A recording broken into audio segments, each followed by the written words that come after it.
Ancient walls whisper a question they were built to answer. What were our ancestors so desperately trying to keep out?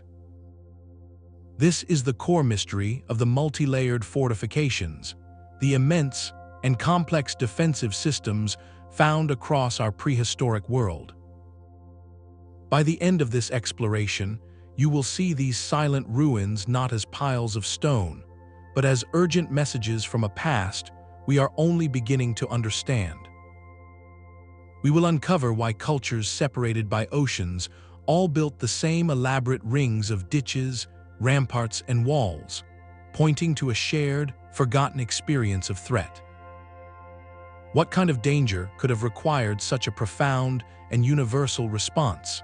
The answer reshapes everything we think we know about the dawn of human civilization. These structures are the physical manifestation of a primal fear. To understand them, we must first look past the simple idea of a wall.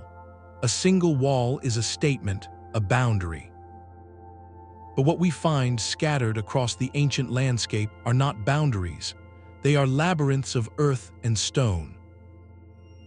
These are layered fortifications, intricate systems where defense was not a single line, but a series of calculated obstacles. Picture, if you will, a settlement not surrounded by one fence, but by three. The outermost ring might be a deep, steep-sided ditch, difficult to cross. Behind that, a towering earthen rampart, a slope of piled soil and stone. Atop that rampart, a wooden palisade, a wall of sharpened logs. And then, perhaps, another ditch and another wall closer to the heart of the community. This is not overkill. This is a deliberate, strategic design. Each layer serves a distinct purpose, slowing down, confusing, and weakening channels, turning a chaotic assault into a manageable problem for those waiting on the other side. Beyond the ditch rose the berm, the earthen rampart. This was more than a pile of dirt. It was a constructed vantage point. Built from the soil excavated from the ditch itself, it gave defenders the ultimate high ground. From its crest, they could look down upon anyone trapped in the ditch, and atop this rampart often stood a wooden stockade, a wall of sharpened timber that added another lethal layer to climb. But the design did not stop there. Behind this first major line often stood an inner stone wall, a final, formidable barrier protecting the very heart of the community. And sometimes, at the very center, we find a citadel, a last refuge within the refuge. This layered approach reveals a chilling tactical mind. It was a defense in depth, a concept where every breached line simply meant the attacker had to face a fresh, prepared defense from a new position. The community was planning for the possibility of a sustained struggle, for sieges that could last days or longer. They incorporated cliffs to guard a flank or rivers to protect a rear. This was not haphazard, it was masterful communal engineering, requiring a unified society with clear leadership and a shared, urgent purpose. The sophistication of this blueprint forces a profound question. A simple raiding party might be deterred by one good wall, but what kind of adversary required this graduated, relentless defense? What kind of pressure was so immense that the only answer was to build a landscape of resistance, a concentric puzzle where every solved layer only revealed a harder one? The stones are telling us the enemy was persistent, powerful, and required a strategy of gradual attrition. In their silent, stacked geometry, we see the ghost of a struggle that defined an age. The blueprint for fear was etched across the entire planet. This pattern of concentric defense is not a regional quirk, it is a global echo.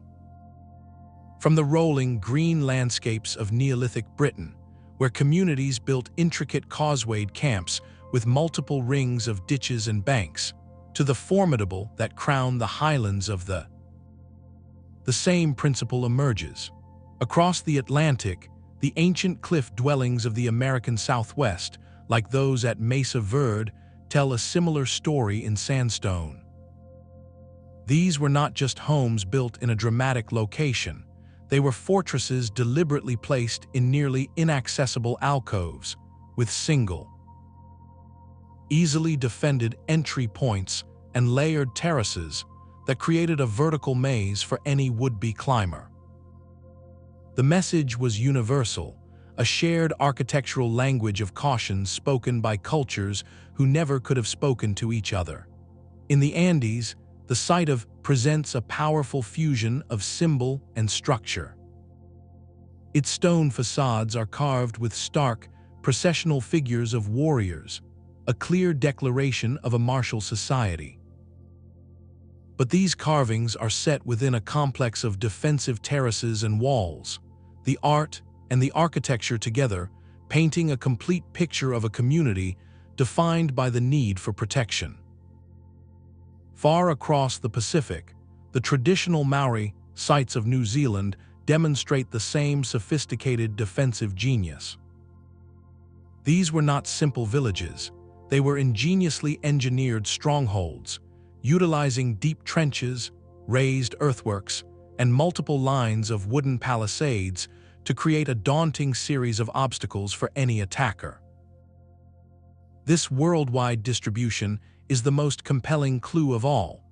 These cultures were separated by vast oceans and with no evidence of shared blueprints or communication. Yet independently, they all arrived at the same profound architectural solution. They did not just build walls, they built labyrinths. They did not just seek high ground, they engineered inescapable traps. This parallel development of defensive thinking points to a parallel experience. It suggests that during pivotal chapters of prehistory, human societies in wildly different environments all perceived a level of threat so significant, so persistent, that the only logical response was to invest everything in creating these multi-layered shields. The enemy, it seems, was not a local problem. The design principles whisper of a common, deeply rooted human experience, a shadow that fell across continents, prompting the same reaction everywhere. If the threat was so universal, what could possibly have cast such a long and identical shadow? The timeline of these fortifications holds its own unsettling mystery. To understand the threat, we must first understand when this era of building truly began and how long it lasted. Modern techniques like radiocarbon dating and stratigraphy, the study of soil layers, allow us to place many of these immense projects within a specific window. That window is vast, spanning from roughly 10,000 to 3,000 years ago, an era archaeologists call the Neolithic and Early Bronze Age. This is a period our textbooks often paint with broad, peaceful strokes, a time when humans first settled down, began farming, and formed close-knit communities. Yet the stones tell a very different story. When we examine individual sites, we do not find a single moment of construction. Instead, we see a story written in phases of earth and rubble. A community would build its first defensive ring. Then, generations later, they would add a second, larger ditch. Centuries after that, the inner walls would be reinforced with stone. We find evidence of palisades that burned, only to be rebuilt stronger than before. This pattern of build, destroy, rebuild, and expand repeats across continents. It reveals a long-term commitment, a project that defined not just a single lifetime, but the life of an entire culture. This was not a temporary response to a passing crisis. This was a permanent shift in how a society organized itself. For hundreds of years, a significant portion of their labor, their resources, and their collective imagination was dedicated not to creating monuments of worship or art, though those existed. but to perfecting the architecture of security. The peaceful image of early farming villages quietly tending their fields shatters against this reality. The timeline points to a prolonged epoch of instability, a shadow that lingered for generations. The need for layered defense was not a fleeting fear. It was the central, driving force that shaped where people lived, how they worked together, and what they valued most. It forces us to ask, what kind of condition lasts for centuries, becoming so woven into the fabric of normal life that building ever more complex fortifications becomes a fundamental cultural tradition? Passed down from grandparents too, the answer lies not in a single catastrophic event, but in a sustained pressure that reshaped humanity's earliest steps toward civilization. The first line of defense was a wound in the earth itself. Before any wall could be built, the ground had to be carved open, creating that outermost ring, the moat or ditch. To our modern eyes, it might look like a simple trench, but to its builders, it was a masterpiece of psychological and physical engineering. This was not a haphazard hole. Its depth, its steepness, the very angle of its sides were all calculated. A shallow ditch is an inconvenience. A deep, vertical-sided one is a trap. It forced any approaching force to abandon any formation or speed. They had to scramble down into a confined space, then struggle to climb back out, all while being completely exposed to whatever awaited them on the other side. The ditch did not just block, it funneled. It channeled movement into narrow, predictable points, turning a chaotic, widespread assault into a manageable series of individual problems for the defenders. Archaeologists have found that some of these ditches were carefully engineered to hold water, becoming stagnant moats that added the challenge of mud and mire to the climb. Others were lined at the bottom with sharpened wooden stakes, transforming a difficult obstacle into a lethal one. The sheer labor this represents is almost beyond comprehension. Using only tools of antler, bone, and stone, entire communities moved thousands of tons of earth and rock. This was not a weekend project. It was a season of backbreaking work, a direct investment of calories and time that could have been spent tending crops or building homes. That they chose to dig instead speaks volumes. The perimeter was not just important, it was the absolute priority. This first layer tells us something specific about the nature of the threat. It was an adversary that could be slowed down by the raw physics of earth and slope. The design assumes the enemy would come on foot, that they could be tripped up, delayed, and made vulnerable. But the immense effort also implies this enemy was numerous, or so determined that even a few minutes of delay was worth excavating a small canyon to achieve. The ditch was a gamble of labor against time, buying those precious moments for the community to rally, for archers to take their positions, for the real defense to begin. It was a calm, calculated first move in a very old game of survival, a game where the opening play was to reshape the very landscape. But the ditch was only the beginning, a question posed to the landscape. The true answer rose directly behind it, sculpted from the very earth that had been removed. This was the earthen rampart, the berm, a man-made hill that transformed the settlement's silhouette from a simple collection of homes into a fortress. This was more than a wall, it was a statement carved into the horizon. Imagine standing at the bottom of that freshly dug ditch, looking up. Before you is not just a slope, but a towering, steep-sided embankment, perhaps twice the height of a person. Its presence is psychological dominance, a clear declaration that those inside hold the high ground in every sense. They can see you, but you cannot see them. Every move you make is observed from above. The rampart was not a haphazard pile of dirt. To prevent this massive structure from simply washing away in the first rain, builders often reinforced it with sophisticated internal frameworks. They created lattices of timber, weaving branches and logs into the soil to hold it firm, or faced the steepest sides with stone revetments, a skin of rock that erosion and made climbing nearly impossible. This careful engineering tells us the rampart was meant to last, to be a permanent feature of the landscape for generations. From its broad, flat top, defenders gained an immense tactical advantage. It became a natural platform, a stage from which they could rain down stones, sharpened stakes, or other projectiles on anyone trapped in the ditch below. More than just a physical barrier, it was an observation tower, allowing sentries to scan for movement miles away across the plains or through the distant tree lines. The scale of labor here is almost incomprehensible.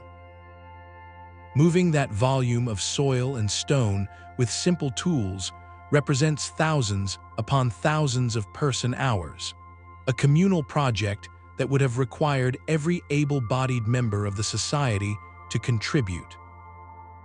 This was not the work of a specialized warrior class, but of farmers, herders, artisans, all turning their hands to the singular task of raising this earthen shield. That unified effort is profoundly telling. The rampart was not an optional upgrade, it was community survival made manifest in soil. Its existence implies a chilling progression in the nature of the threat.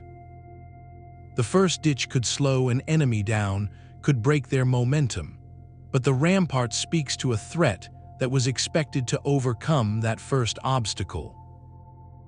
It assumes that adversaries would climb out of the ditch and keep coming, that the danger was persistent and determined enough to require a second, even more formidable line to be breached. By building it, the community was not just making a barrier, they were creating a new geography of power, a territorial claim written in earth that said, "Beyond this line, you do not belong." The settlement was no longer just a place to live, it was a citadel, its readiness etched into the very hillside. Rising from the earthen rampart stood a forest of sharpened timber. This was the palisade, the third and most immediate layer of defense, a bristling wall of logs that transformed the high ground into an impenetrable barrier. Archaeologists find its ghost in the soil, in perfect circles of dark earth called, where the massive vertical logs once stood. These were not flimsy fences. The spacing and depth of the holes tell us of trunks the size of small trees, driven deep into the rampart's crest to create a solid, vertical face. To an attacker who had already crossed the ditch and was scaling the steep berm, this wall presented a final, daunting puzzle. Its surface offered no handholds, just smooth, hard wood, often fire-hardened at the tips to a lethal point. Some palisades were even more sophisticated, with integrated platforms or raised watchtowers built into their framework, allowing defenders to look down and respond without exposing themselves. The choice of wood is profoundly strategic. Stone is permanent but slow. Earth is strong but passive. Timber, however, is a material of urgency. It could be harvested, shaped, and erected relatively quickly by a coordinated community. This points to a defensive mindset that valued adaptability and rapid response. A section of wall damaged by fire or force could be torn down and replaced in a matter of days, not seasons. The palisade was the community's active shield, the layer where preparation met confrontation. Its presence tells us that the builders anticipated the threat would reach this point, that close-quarters defense was not just a possibility, but a planned-for reality. The air here would have been thick with tension, the space between the logs for archers, the crest of the rampart a stage for a last, desperate stand. This wooden wall represents the moment the abstract fear of the distant landscape became a tangible presence just on the other side of the timber. It was the final man-made obstacle, the last line before the heart of the home. That they invested so much in this immediate, perishable barrier speaks to a chilling expectation that the danger was not only persistent and powerful, but also imminent. Capable of arriving with a speed that demanded a defense that could be rebuilt just as fast. The palisade was both shield and signal, a declaration that here, at this line, we will make our stand. Yet behind the timber wall, a final, silent promise stood waiting. At the very heart of these layered fortifications, often crowning the highest point within the settlement, we find the fourth and most formidable layer, the inner stone citadel. This was not a wall, but a fortress within a fortress, a final redoubt constructed from the most permanent material available, stone. The choice is profoundly significant. Earth and wood could be raised quickly, but stone required a different kind of commitment. It demanded specialized knowledge to quarry, shape, and fit. It represented the pinnacle of a community's defensive investment, a project that could take generations to complete. This inner keep served a singular, sobering purpose. It was the last refuge. When all other lines had fallen, when the ditches were crossed, the ramparts scaled, and the palisade breached, the community's most vulnerable members, the very young, the elderly, those unable to fight, would retreat here.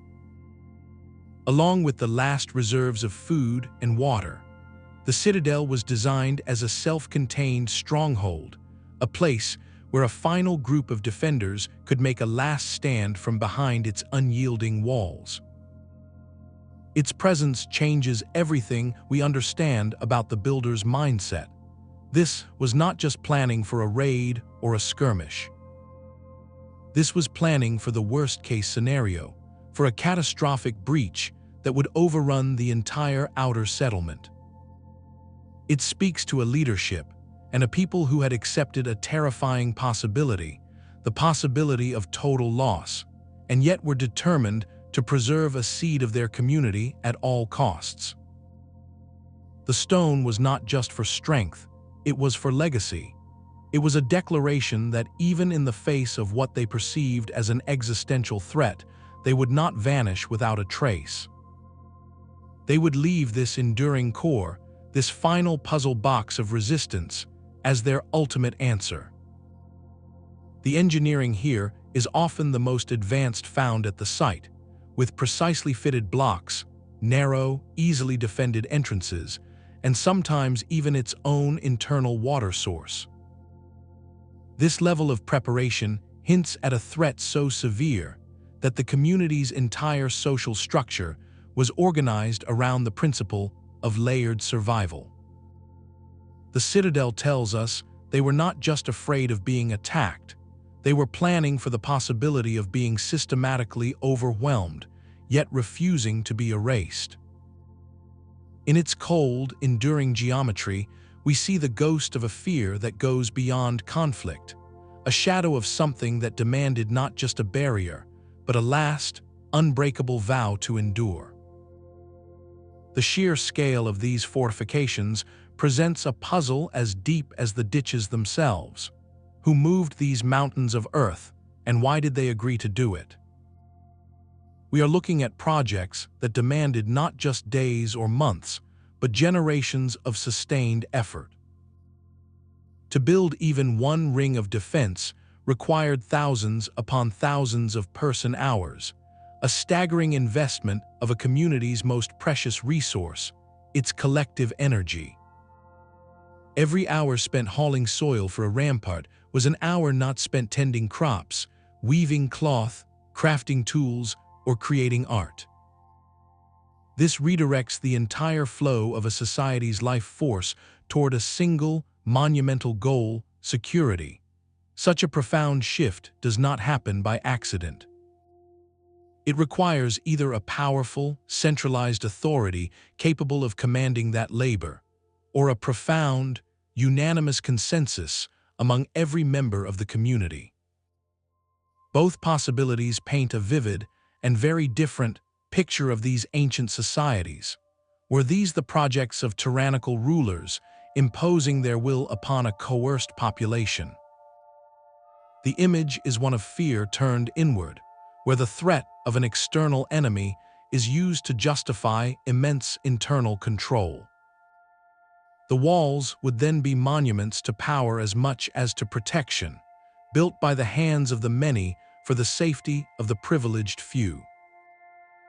Yet the archaeological record often lacks the clear markers we associate with such stark social hierarchies at these early dates, like lavish central tombs or palaces dramatically larger than the common homes. This absence whispers of another possibility, perhaps more compelling. What if these concentric rings were born not from top-down command, but from bottom-up agreement? Imagine a community facing a shared, undeniable danger. In that crucible of fear, the social contract could be rewritten overnight. The greatest communal project becomes the one that ensures there will be a community tomorrow. In this light, the labor was not coerced, but volunteered, a collective act of mutual protection where every basket of earth carried was a direct investment in one's own family's future. The ditch you dug today might be the barrier that saves your child next season. This labor enigma forces us to reconsider the very fabric of prehistoric society. The absence of written records means we cannot hear their debates or read their decrees. We can only read the landscape they left behind. And that landscape shouts one undeniable truth: people do not voluntarily undertake such back-breaking, life-consuming projects for trivial reasons. The scale of the labor is, in itself, the evidence we have for the scale of the perceived threat. It was a threat so acute, so visceral, that it overrode all other priorities for survival. Whether directed by a chief or decided in a communal gathering, the decision to build was a survival imperative, a negotiable response to a condition that made all other work seem secondary. This transforms our understanding of these sites. They are not just military installations, they are the physical crystallization of a society's deepest fear and its most determined will to endure. The stones and earth hold the echo of a powerful, unspoken agreement, a pact between neighbors and across generations, that here they would draw a line. But this monumental effort only deepens the central mystery, for it begs the next, inevitable question. What could possibly have been so terrifying, so consistently dangerous, that it forged this kind of unprecedented social unity? The answer may lie not in the walls themselves, but in what they were designed to stop. Yet the conventional explanation begins to strain under the weight of the stones.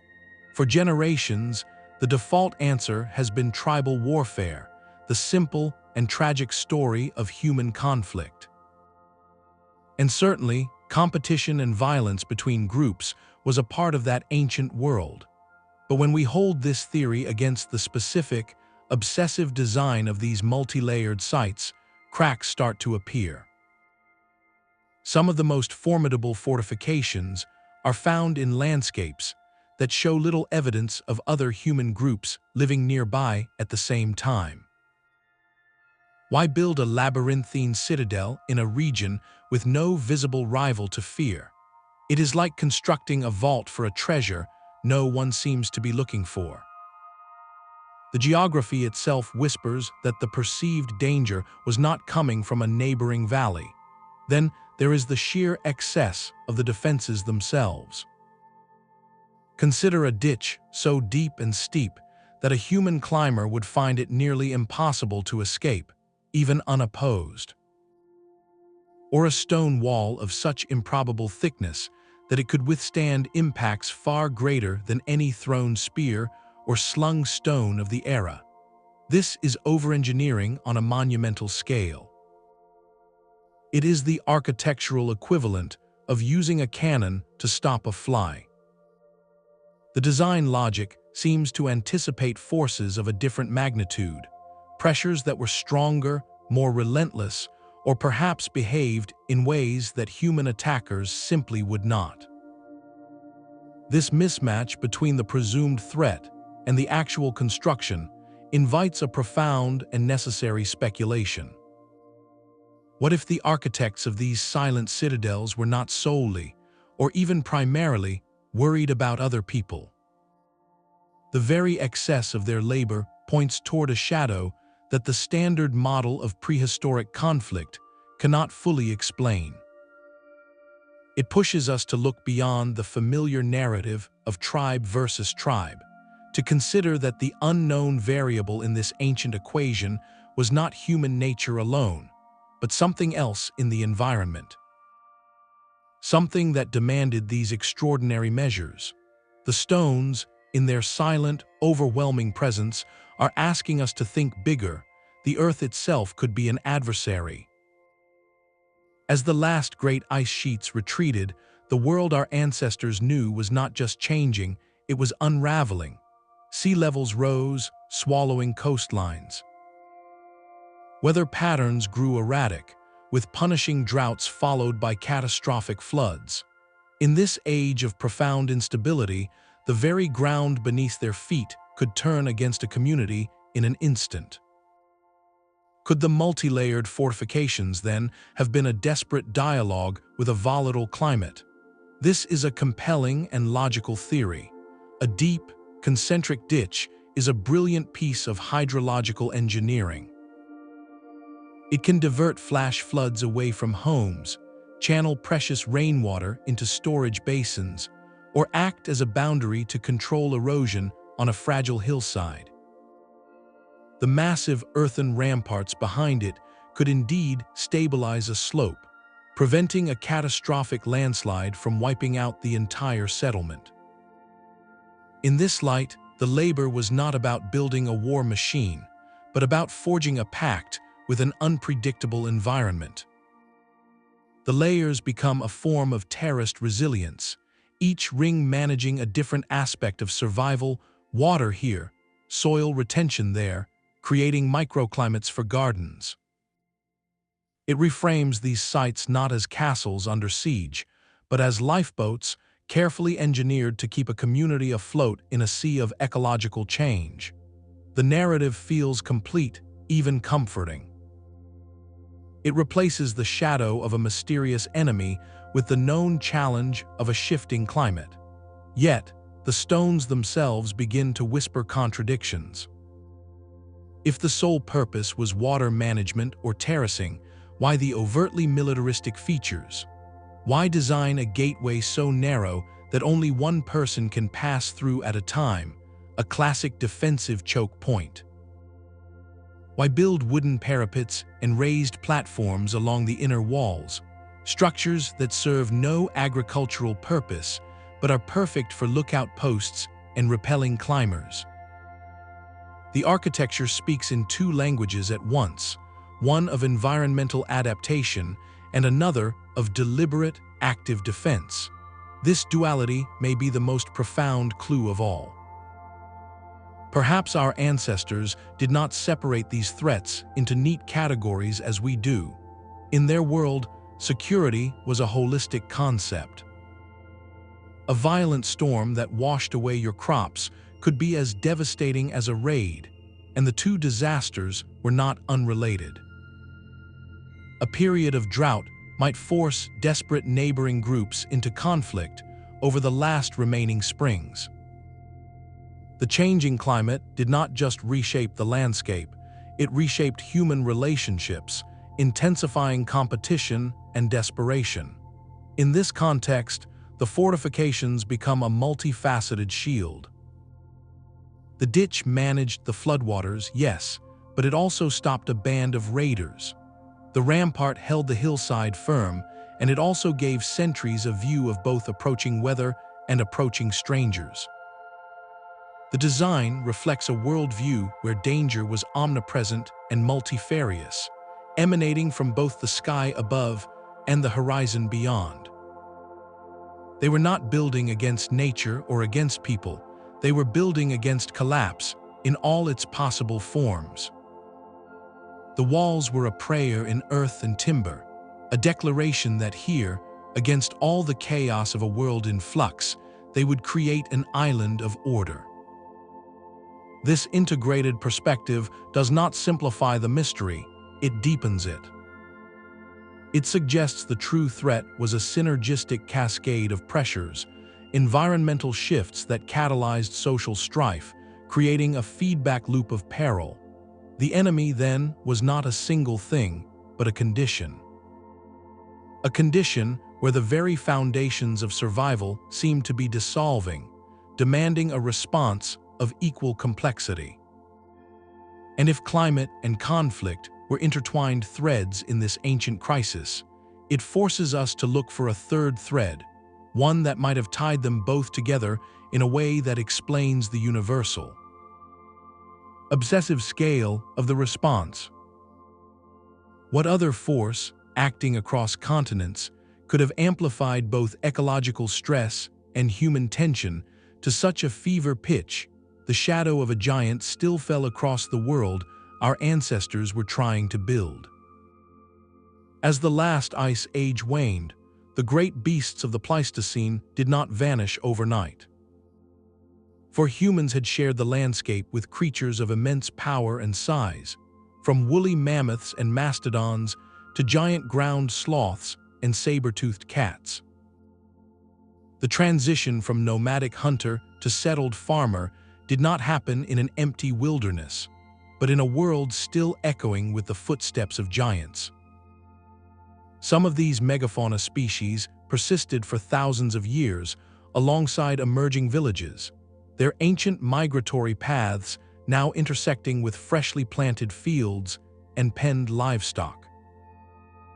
This creates a profound and visceral possibility. Could the first, deepest ditches have been dug not for human enemies, but to turn away a wandering mammoth? Would a wooden palisade need to be that stout, that impenetrable, to withstand the casual lean of a curious giant sloth, or the focused charge of a predator drawn by the scent of stored grain?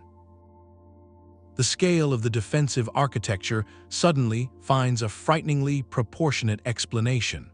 A human raiding party might scale a simple wall. A determined mammoth would simply walk through it. Only a deep, steep-sided trench could hope to stop such a creature in its tracks. And only a massive earthen berm behind it would provide a platform from which to confront a beast whose head might loom over the top of a standard timber wall. This theory connects the fortifications directly to one of humanity's most profound transitions. For hundreds of thousands of years, we had been hunters of these great animals. Now we were becoming their neighbors and competitors in a rapidly changing world. A settlement with its year-round food stores represented an unprecedented concentration of resources, a beacon that could attract megafauna struggling to find their own sustenance in shifting ecosystems. The conflict would have been elemental, a clash not over ideology or territory in the abstract, but over the most basic requirements of survival. Protecting a harvest from a herd of massive herbivores, or safeguarding children from a formidable predator that viewed the village as part of its hunting grounds, would have been a daily, terrifying reality. The labor of building concentric defenses becomes an investment in separating two worlds, in drawing a literal line in the earth between the domain of humanity and the fading realm of the giants. The architecture takes on a new, specific logic. Those narrow, baffled gateways are perfect for controlling human traffic, but they also prevent a large animal from simply wandering in. The raised platforms on the inner walls are ideal lookouts, but they also give defenders the height needed to safely deter or confront a massive creature below. This perspective does not require the builders to be fighting a war of extinction, but simply managing a persistent, monumental nuisance that carried the constant potential for catastrophic damage. The psychological impact alone is staggering. To live under the gaze of such powerful creatures, to know your fragile community of wood and thatch existed only so long as those giants chose to go around your intricate maze of ditches and walls, would forge a society defined by vigilance and collective strength. The ghost in the architecture shifts form from an abstract human enemy to a very tangible, living force of nature. Yet even this compelling theory cannot be the complete answer. While it explains the robust scale, it struggles with the global pattern. The megafauna of the Americas, Europe, and Asia were vastly different, and their declines happened at different times. Why would cultures on opposite sides of the planet, facing entirely different suites of animals, all arrive at the same intricate, layered blueprint for defense? The giant mammals provide a powerful piece of the puzzle, a glimpse of a very real physical threat that could have shaped early defensive thinking.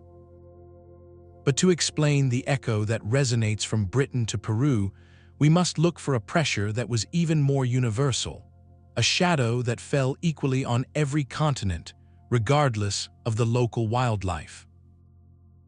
If the threat was not the giants themselves, could it have been the profound, worldwide vacuum they left behind the walls were a story told in stone, a narrative of belonging and exclusion that everyone could read?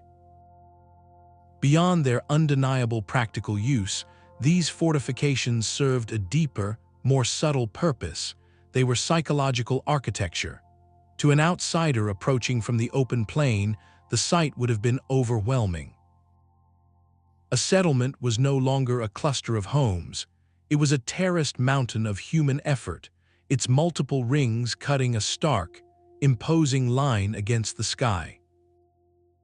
This visual statement was a form of communication long before writing existed. It projected an unambiguous message of strength, cohesion, and formidable readiness. The very scale of the construction said, "We are many, we are organized, and we have prepared for you." This was deterrence in its form, a passive defense meant to turn potential conflict away before it even began, simply by making the cost of an attack seem impossibly high. The psychological impact on a visitor or a rival group would have been immediate and profound, fostering caution, respect, or outright fear. Yet, for those who lived within the rings, the effect was profoundly different. The walls created a powerful container for identity. Inside, you were part of the we, the community that had moved this earth together. The shared labor of digging the ditch and raising the rampart forged a bond as strong as the timber in the palisade. This collective project gave everyone a role, a stake in the safety of the whole. The walls did not just keep danger out, they defined what was worth protecting, crystallizing the idea of home into a tangible, encircled space. Daily life unfolded within this defined sanctuary, a constant, quiet reinforcement that you were safe, you were inside, you belonged. This physical boundary inevitably shaped how people saw the world. The distinction between the ordered, familiar space within the walls and the unknown, potentially hostile wilderness beyond them became a fundamental part of the cultural mindset.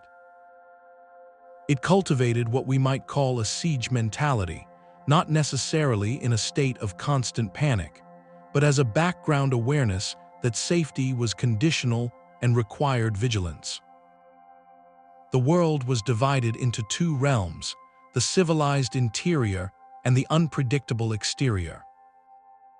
This worldview would have influenced everything, from child-rearing stories that emphasized the dangers outside the walls, to rituals that reinforced communal bonds and honored the protectors of the gateway. The architecture itself began to dictate social structure. Those who organized the defense, who stood watch on the ramparts, likely gained status and authority. The need for constant guard duty and coordinated response would have demanded leadership and clear chains of command, potentially giving rise to a warrior class or elevating the role of certain families. The design of the space shaped movement and interaction, with gateways becoming controlled choke points not just for enemies, but for trade, news, and marriage. Ceremonies might be held on the central mound, within the innermost ring, linking spiritual authority with the heart of defensive power. In this way, the fortifications were far more than a response to a threat. They became the engine that shaped the culture itself. The fear of an external them was physically built into the landscape, and in turn, that built landscape taught each new generation who we were. The stones and earth were silent teachers, imparting lessons of unity, caution, and difference with every sunrise that cast their long shadows across the protected fields. To understand these prehistoric societies, we must see their walls not just as military hardware, but as the physical crystallization of a community's soul, a soul forever marked by the shadow it sought to keep at bay. This realization leads us to a pivotal crossroads in our investigation. If these structures so fundamentally shaped culture from the inside out, then identifying the original catalyst, the primeval threat that sparked this global architectural revolution, becomes even more urgent. We have weighed theories of climate, megafauna, and human conflict, but the pattern's consistency across the ancient world points to a pressure that was both universal and uniquely transformative. The rolling chalk downs of southern England hold one of the earliest and most enigmatic blueprints. Scattered across this ancient landscape are the Causewayed Enclosures, earthworks dating back nearly 5,700 years. Their name comes from their most distinctive feature. They are not continuous rings, but a series of deep, segmented ditches, each section separated by a narrow bridge of untouched earth, a causeway. These ditches are arranged in multiple, concentric rings, sometimes 2 or 3 deep, with corresponding banks of earth piled on their inner sides. From the air, they look less like a fortress wall and more like a series of interrupted grooves etched into the hilltop by a giant, hesitant hand. For over a century, their purpose has been a perfect archaeological riddle. The labor involved is immense, yet the design seems deliberately porous. Those frequent causeways would appear to make terrible defensive walls, as they offer easy entry points. This led many experts to see them as ceremonial gathering places, seasonal fairgrounds where scattered tribes would meet for trade, ritual, and marriage. Others suggested they were sophisticated cattle corrals, with the causeways acting as gates to control the movement of animals. Yet the layered defense theory offers a startlingly practical perspective on this peculiar architecture. Imagine you are facing not a unified army, but a large, disorganized group. A continuous ditch funnels them all toward a single breach point, but a segmented ditch, with its many causeways, does something different. It actively splinters an approaching force. As people rush forward, they naturally funnel onto the narrow causeways, breaking their mass into smaller, isolated streams.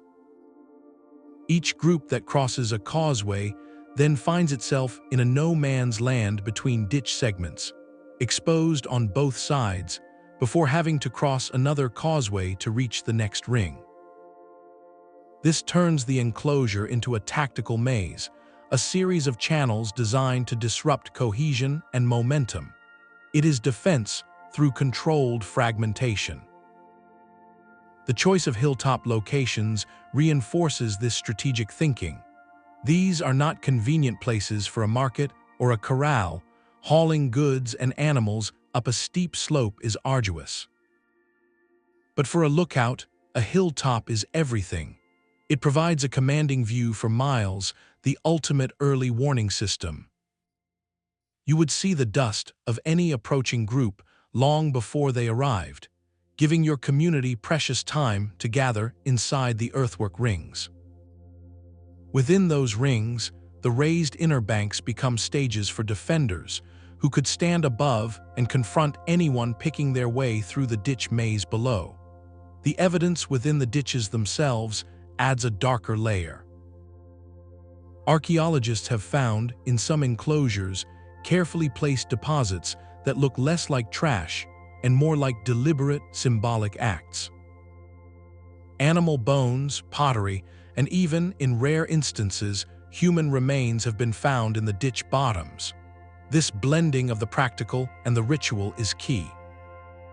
It suggests that for these Neolithic farmers, the concepts of physical security and spiritual security were inseparable. The ditches were not just trenches, they were boundaries between the ordered human world inside and the chaotic, spirit-filled world outside. Fortifying that boundary was a holistic act meant to deter both human raiders and supernatural threats.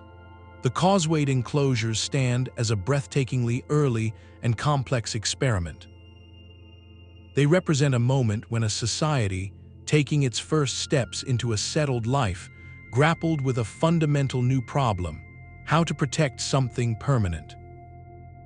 Their answer was not a solid wall, but a psychological and physical filter, a labyrinth of earth that asked as many questions as it answered.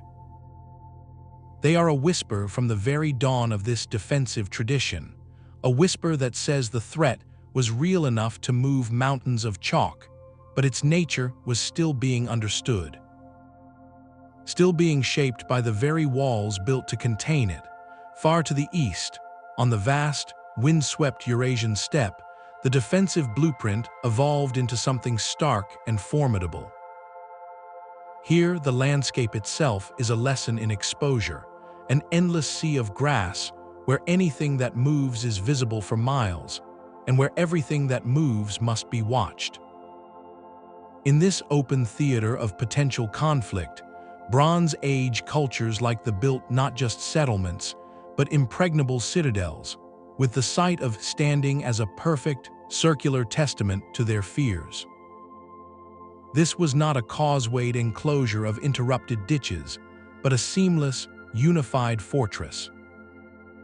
Its design is in controlled access, a single, labyrinthine entrance that forces any visitor into a narrow, twisting corridor, completely exposed to defenders on the high inner walls.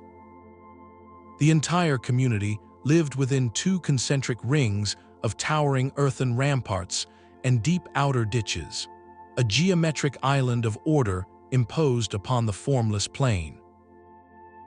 The labor to build this was astronomical, yet every ounce of effort was directed toward a singular, uncompromising vision of security. That was not a part of the community, it was the community's entire shell. Life was organized from the outside in, with the need for defense dictating the location of every home, workshop, and street.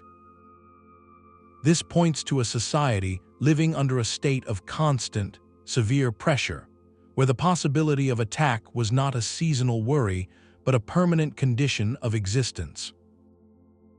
The threat was so ingrained that it became the central organizing principle of their culture, their technology, and their very identity. What makes these steppe fortresses particularly telling is what they were built to protect. Within these formidable rings, archaeologists have found the remains of advanced metallurgical workshops, with furnaces and slag indicating sophisticated bronze production. This was not merely a village of farmers, it was a guarded industrial center. The people of were masters of fire and metal, possessing knowledge that was both incredibly valuable and potentially dangerous. Their layered walls protected more than people and grain.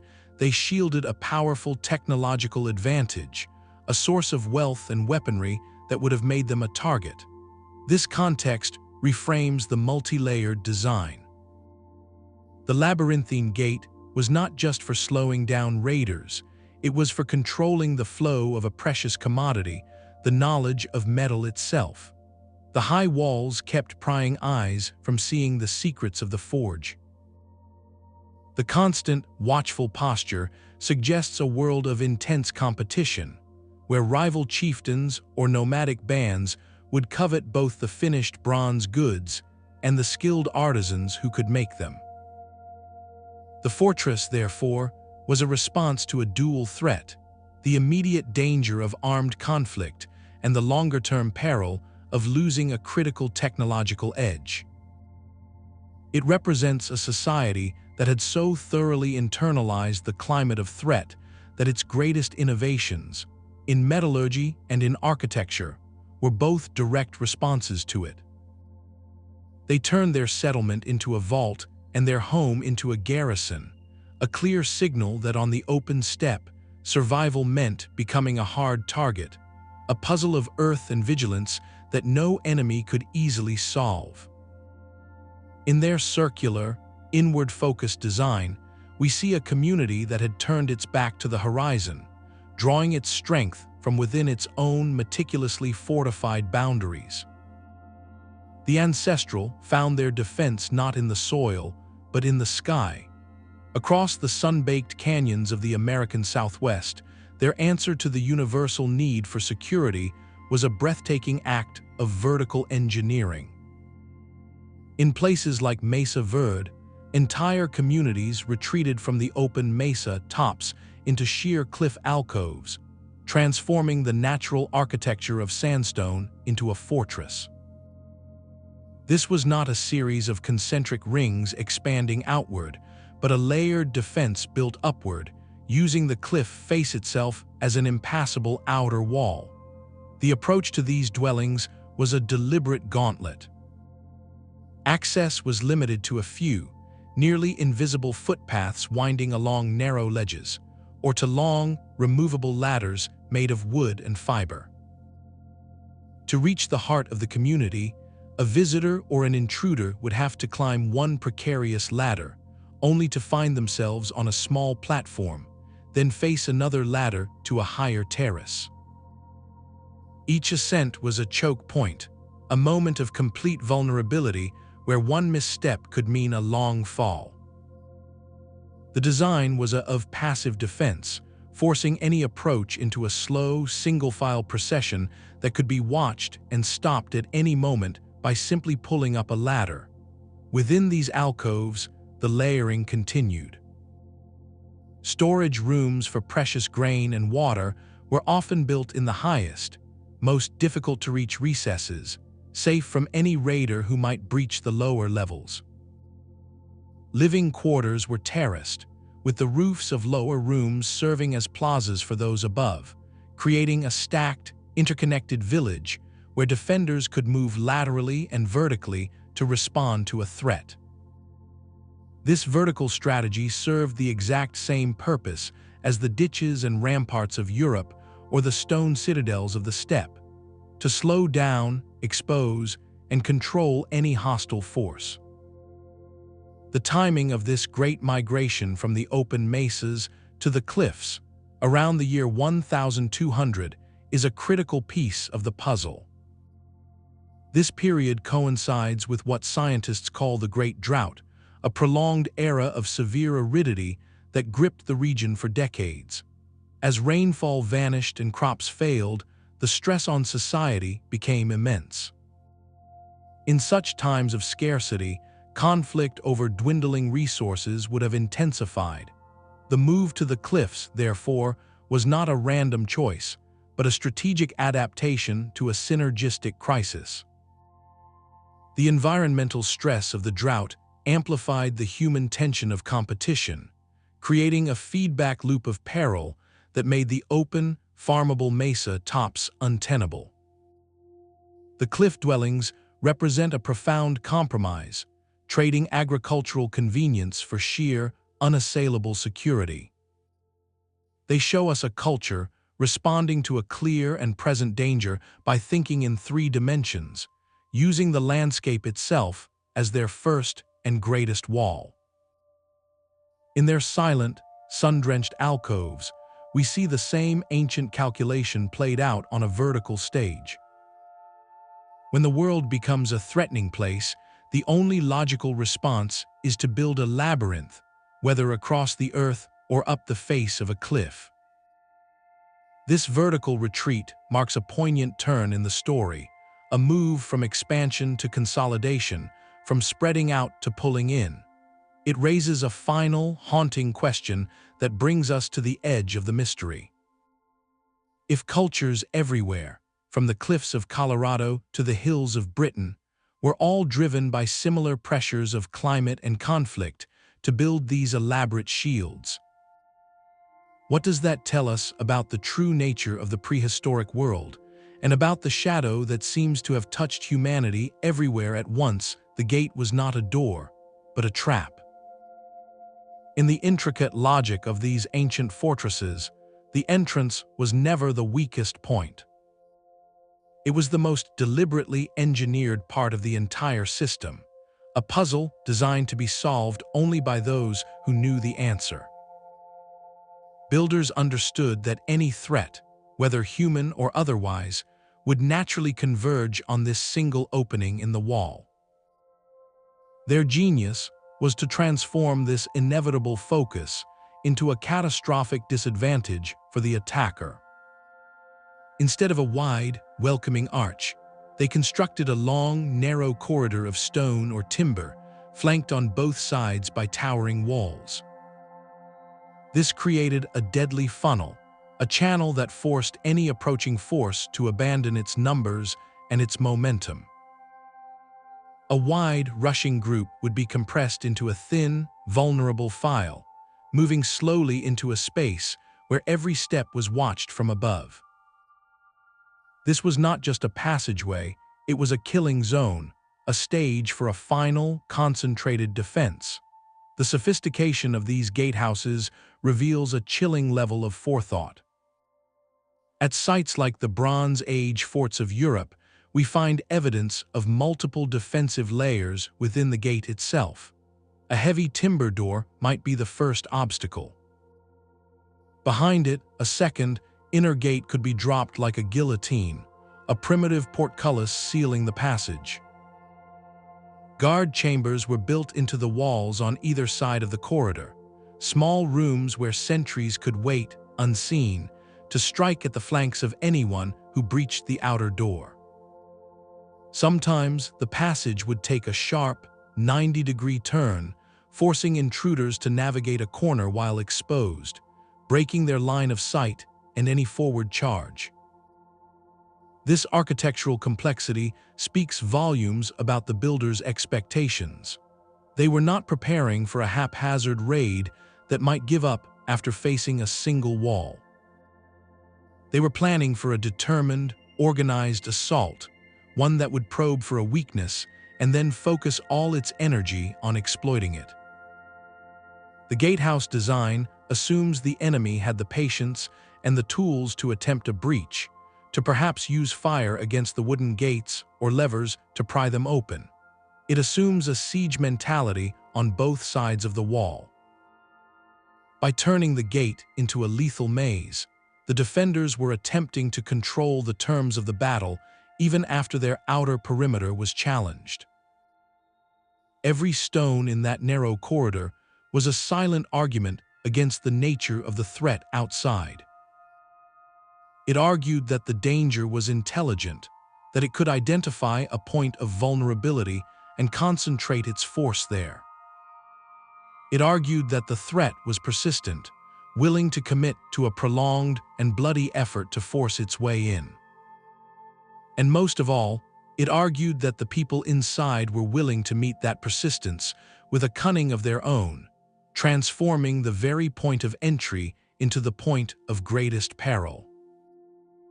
The gate stands as the ultimate expression of the multi-layered defense philosophy, a microcosm of the entire system. It tells us that the ancient fear was not of a vague, roaming danger, but of a focused, relentless pressure that knew exactly where to push. And in their response, we see a civilization learning to think several moves ahead in a very old and very serious game. The stones can speak, but the bones tell a different kind of story.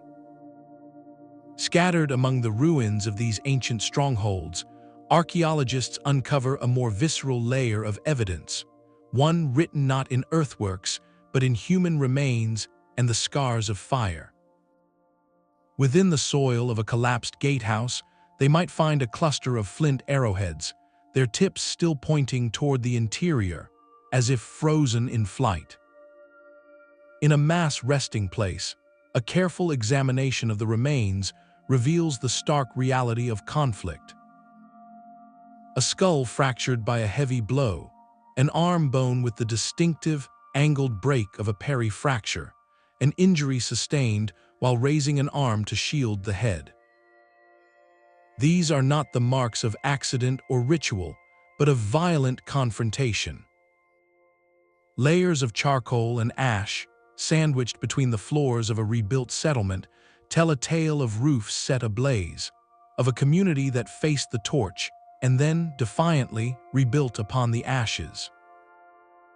This is forensic archaeology, reading the biography of a site through its wounds. It confirms, beyond any doubt, that violence was a part of this world. The walls were not built in a vacuum of fear. They were built in response to a tangible, brutal reality. Yet, here lies a profound puzzle that deepens the central mystery. Often, this evidence of actual combat is surprisingly sparse when held against the monumental scale of the defenses themselves. For a fortress designed to withstand an army, we might expect to find fields of spent projectiles, layers upon layers of ash from repeated burnings, or numerous resting places filled with the fallen. Instead, the signs are frequently isolated, a single violent episode in a history that spans centuries. This discrepancy forces a haunting question. Did the multi-layered fortifications work so astonishingly well that they deterred all but the most desperate or foolish attacks, making large-scale battles a rare event? Was their very presence, that imposing silhouette on the horizon, enough to turn conflict away at the perimeter, making the immense investment a triumph of psychological deterrence? Or does the sporadic nature of the evidence point us toward a more complex understanding of the threat? Perhaps the walls were not solely a response to frequent, large-scale warfare, but a permanent precaution against a danger that manifested in unpredictable, devastating bursts. A raid that could come once in a generation, but carry the potential to erase the community entirely. In this light, every arrowhead found is not proof of constant war, but a relic of that one terrible time the defenses were truly tested. The ash layer is not a record of annual strife, but the ghost of a singular, catastrophic night that lived in oral history for 100 years. The silent stones and the fragmented bones together tell a story that is both clear and elusive. They confirm the presence of conflict, but they leave its scale, its frequency, and its ultimate source open to interpretation. We are left sifting through the aftermath, trying to reconstruct the storm from a few broken branches and a watermark on the wall. The gate's narrow corridor was a physical trap, but the true defense may have been woven from something less tangible.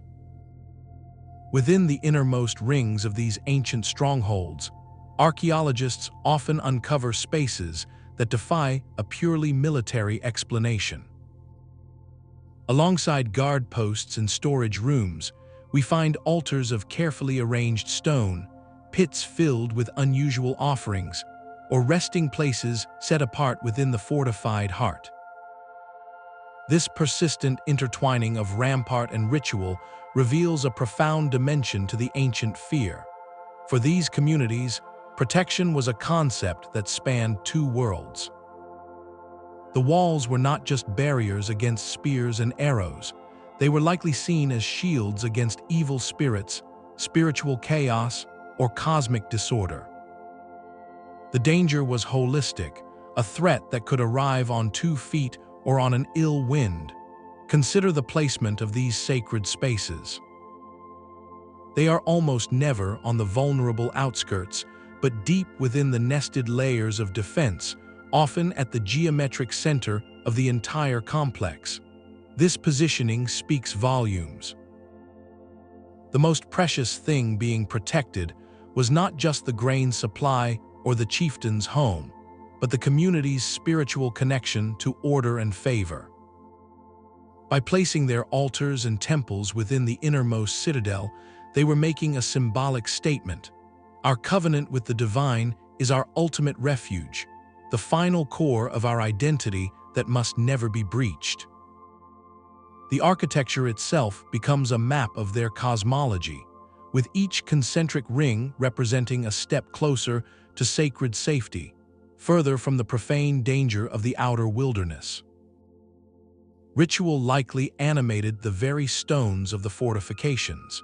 We can imagine ceremonies performed along the newly completed ramparts, not just to celebrate the engineering, but to consecrate it. Perhaps elders walked the perimeter, chanting blessings to magically strengthen the timber palisade, or to lay a curse upon any who would dare attack it. Deposits of prized objects, or even animal remains, placed at the bottom of ditches or beneath gateposts, might have been intended as spiritual foundation stones, offerings to powerful forces to guard those thresholds. In this worldview, a breach in the wall was more than a tactical failure. It was a rent in the spiritual fabric of the community, an invitation for chaos to flood in. This blending of practical and spiritual defense completely reshapes our understanding of these sites. It shows that prehistoric people did not compartmentalize danger into neat categories of human and non-human. A season of failed crops, a mysterious illness sweeping through the village, or the arrival of a hostile band could all be manifestations of the same underlying imbalance. A spiritual vulnerability that had allowed misfortune to cross over. The multi-layered fortification, therefore, was a comprehensive response. The ditches slowed raiders and trapped malignant spirits. The high ramparts gave sentries a view of the horizon and placed the community closer to the realm of protective ancestors or gods. The entire design was as much about maintaining cosmological order as it was about military strategy. This perspective helps explain the universal resonance of the layered blueprint. While the specific nature of human conflict or animal threats might vary from region to region, the fundamental human experience of fearing the unknown, the unseen forces of disease, drought, and disaster, was a constant. Building concentric rings of protection was a way to impose human will on a chaotic universe, to create a bounded space where the rules of safety, both physical and spiritual, were defined by the community. The walls were a prayer made visible in earth and stone, a continuous ritual of boundary making that declared, here, within these lines, we maintain order. And if the defense was spiritual as well as physical, it compels us to ask what they believed was trying to get in, and what they were truly trying to keep out. The precision of these earthworks reveals a mind that understood the land as an equation. How did they move mountains without metal, without wheels, without beasts of burden? The answer lies in a symphony of simple tools and profound collective will. Their technology was elegant in its limitation. Antler picks to break the tough sod, stone axes to fell timber, and woven baskets, carried on human backs, to transport every ounce of soil. This was a physics of persistence. To build a single rampart, they likely employed a technique still used in traditional earthworks today. Teams of workers would dig the raw material from the ditch, filling their baskets. A human chain would then pass these baskets hand over hand up the slope to the growing berm, where others would carefully unpack and tamp down the soil, layer by deliberate layer, to prevent slumping. The scale is almost beyond comprehension. Moving just 1 ton of earth with such a method requires a small group to make hundreds of trips, yet these sites represent thousands, even millions, of tons. This was not random piling, it was civil engineering. They shaped the sides of their ditches at precise angles to prevent collapse. They reinforced their earthen ramparts with internal frameworks of timber, creating a hidden skeleton that held the soil firm against rain and time. They understood drainage, diverting water away from the foundations of their walls. Modern experiments in what is called experimental archaeology have shown this clearly.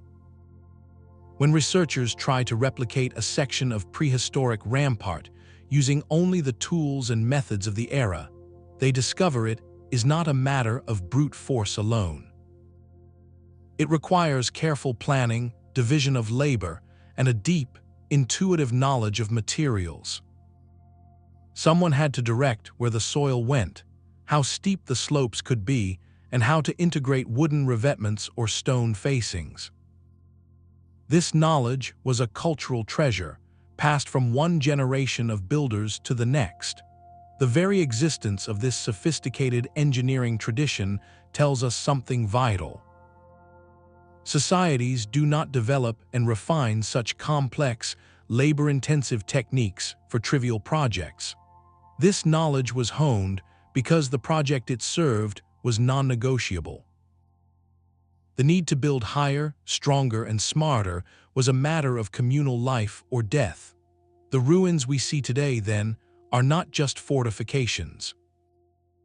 They are the fossilized evidence of a prehistoric intellect under immense pressure, a testament to what human ingenuity can achieve when the stakes are the survival of everything you know. Yet the most haunting mystery is not how they were built, but why they were left behind. Scattered across the continents, these once bustling citadels now stand in profound silence, their gates empty, their ramparts reclaimed by grass and wind. For many of these sites, archaeologists find no dramatic final chapter, no conclusive layer of ash from a last, fiery siege, no mass resting place that tells of a terminal battle. The end, it seems, was not a bang, but a gradual exodus.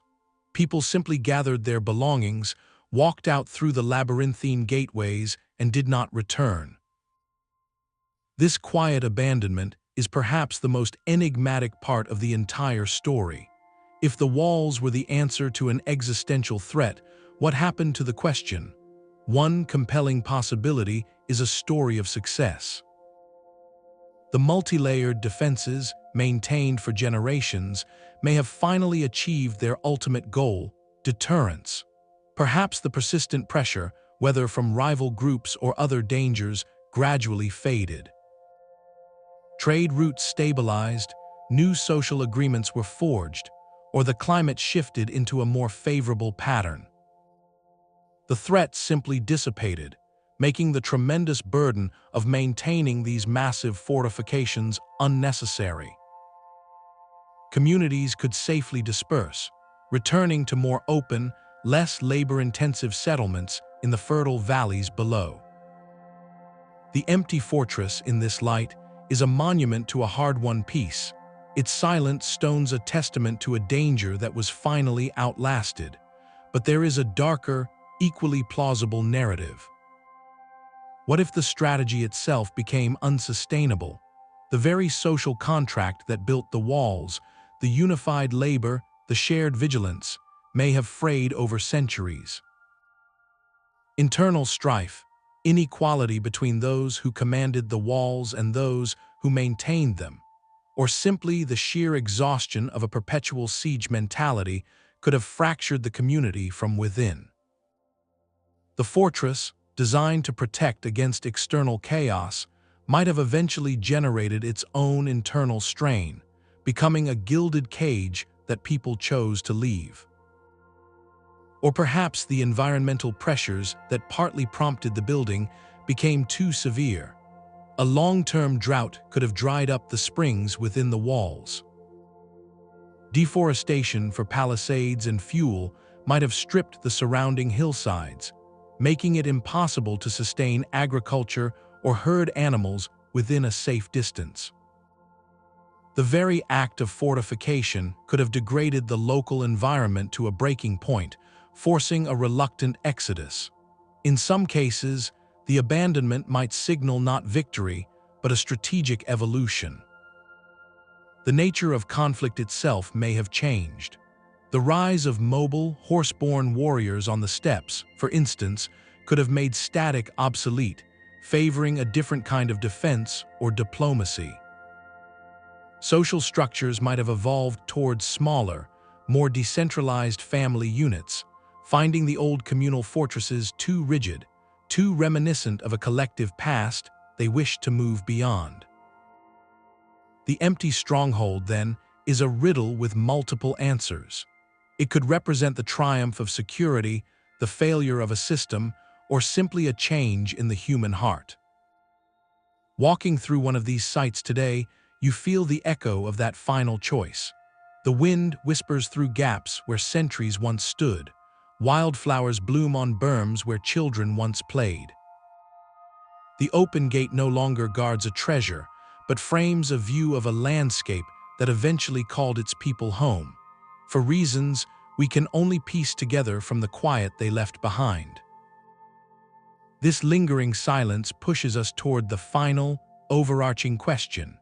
If these fortresses were the global answer, what was the global question these silent stones have a voice in our oldest stories?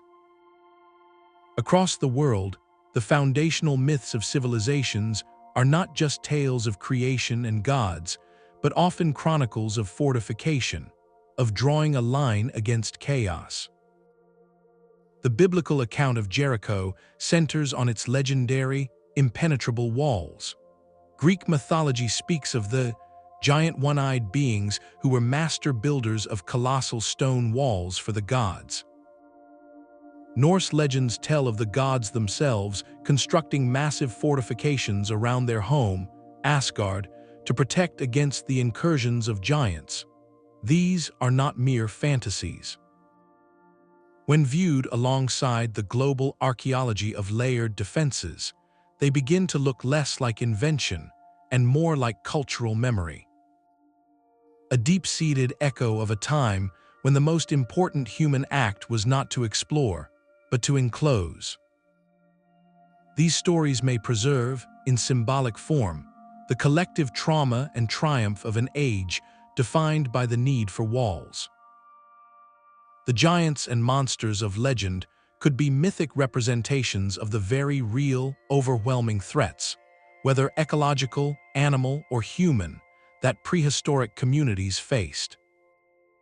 The act of walling them out, of heroes or gods securing a safe space for order, mirrors the tangible, backbreaking labor we find etched into hillsides from England to Peru. Mythology does not provide a literal history, but it offers a narrative framework, a psychological insight into how those experiences were processed and passed down.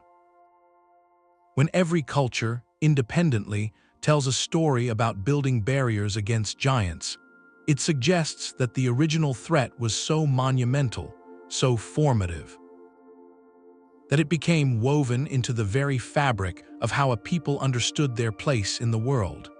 The myth is the soul of the memory, while the ruin is its skeleton. Together, they tell a complete story of a profound shift in human consciousness, from nomadic openness to the guarded sanctuary. A transition so significant it required both a rampart of earth and a legend to explain it.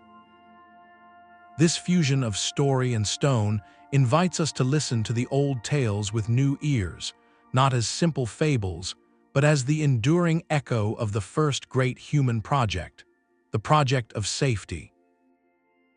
The enemy needed no weapons to breach a wall. It traveled on a breath, a touch, a shared cup of water. In the close quarters of a fortified settlement, a single case of a new, virulent illness could unravel the community from within far faster than any army. This introduces a chilling and often overlooked dimension to the prehistoric fear, the invisible threat of pandemic disease. While stone and timber are useless against a virus, the architecture of separation takes on a terrifying new logic. Imagine the outermost ditch not just as a barrier to climbers, but as a mandated distance.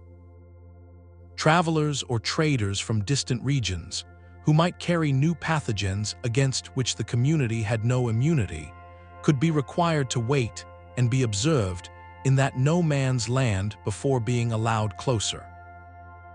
The labyrinthine gatehouse, with its narrow, controlled passage, becomes less a killing zone and more a processing station, a place where human contact could be meticulously managed and minimized. The very layers that slowed an assault could also serve to slow the spread of contagion by creating enforced zones of separation. The fear here is not of violence, but of invisible corruption. In a world without germ theory, the sudden, mysterious spread of a wasting fever or a debilitating rash after contact with outsiders would have been interpreted as a kind of spiritual poison or a curse. The multi-layered fortification in this light becomes a massive apparatus of sanitation and ritual purification. It controlled the flow of people, and by extension, the flow of potential illness. This biological perspective reframes the concept of the outsider in a profound way. A rival group was not just a threat because they wanted your grain, but because they might carry the breath of a plague that could empty your homes more thoroughly than any raid. The strict regulation of access, the suspicion of strangers, the preference for isolation, all become rational, life-preserving policies. The walls were a desperate attempt to maintain a bubble of biological safety, to keep the known, healthy community inside separate from the unknown, potentially sickening world outside. This theory does not replace others, but layers onto them, creating a more complete and harrowing picture of prehistoric peril. A community might be simultaneously guarding against animal predators, rival groups, and the specter of sickness, with each threat reinforcing the need for that strict, concentric control. The silent stones of the abandoned gatehouse hold the echo of a shouted question across the ditch: "Are you well, or do you bring the shadow with you?" In their design, we see the ancient, instinctual understanding that survival sometimes meant knowing who and what to keep at a distance. Our ancestors left their story in the stones, but the full truth is written in far more delicate materials. To decode the silent message of the walls, we must now turn to sciences they could never have imagined, listening to whispers preserved in grains of pollen, strands of ancient DNA, and beams of laser light. This is where the mystery moves from the realm of speculation into the world of hard data, as an interdisciplinary approach begins to weave a more complete tapestry of the past. The study of ancient DNA is revolutionizing our understanding. By carefully extracting genetic material from human remains found within these fortifications, scientists can now trace family lineages and population movements with stunning precision. They can look for signs of a sudden genetic shift, a marker that might indicate a new group arrived, perhaps under duress, and took refuge behind existing walls. They can also search for evidence of widespread illness in a population, clues hidden in the bones that might point to a devastating pandemic that made isolation a matter of survival. This genetic ledger tells us not just who was inside the walls, but what they might have been fleeing from. At the same time, geologists are reading the Earth's own diary. By taking deep core samples from the silt at the bottom of those ancient ditches, they can analyze layers of pollen and sediment deposited year after year, century after century. A sudden change in the type of pollen, from tree pollen to grass pollen, can signal extensive deforestation, perhaps to clear land for farming or to harvest timber for those massive palisades. Layers of fine clay might indicate a period when the ditches deliberately held water, transforming them into moats, while coarse gravel could point to a catastrophic flood that washed through the settlement. These geological cores create a climate timeline, showing us if the era of frantic construction coincided with periods of severe drought, erratic rainfall, or other environmental stress that would have threatened the community's very foundation. Then there is the view from above, made possible by technology like LiDAR, which stands for light detection and ranging. Mounted on aircraft, LiDAR scanners fire millions of laser pulses at the ground, penetrating dense forest canopies to map the subtle contours of the Earth beneath. Across regions once thought to be empty wilderness, LiDAR has revealed the ghostly outlines of vast, hidden earthworks, complete networks of ditches and ramparts that had been completely invisible for centuries. This technology is showing us that the fortified landscape was far more extensive, far more interconnected than we ever dreamed. It proves these were not isolated strongholds, but part of a coordinated, regional system of defense and control. By weaving together these threads, the genetic story of the people, the environmental story of the land, and the newly revealed architectural story of the landscape, we are no longer just staring at a silent wall. We are beginning to hear a complex conversation. We can start to see how a period of drought might have strained resources, leading to tension with neighboring groups, which in turn prompted the construction of a new defensive ring. We can glimpse how a community's genetic makeup might change after a period of conflict, reflecting new alliances forged behind shared ramparts. This interdisciplinary picture does not give us a single, simple enemy. Instead, it reveals a world of synergistic pressures, a perfect storm where climatic instability, resource competition, and the ever-present shadow of disease all converged. The multi-layered fortification emerges not as an answer to one question, but as a multifaceted solution to a cascade of crises. The walls were a response to a condition, a state of being in a world that felt increasingly perilous from every direction. And as this new, data-driven portrait comes into focus, it leads us to the most profound implication of all, one that challenges our very understanding of human progress and the birth of civilization itself. Perhaps the most pragmatic answer is written in the very soil they fought to hold. Beneath the spiritual fears and the shadow of giants lay a brutal, fundamental arithmetic. Survival required resources. Every human community, then and now, depends on a few non-negotiable elements: fertile land to grow food, reliable sources of clean water, and the raw materials to make tools, weapons, and shelter. In a world without global trade, these assets were not just valuable, they were existential.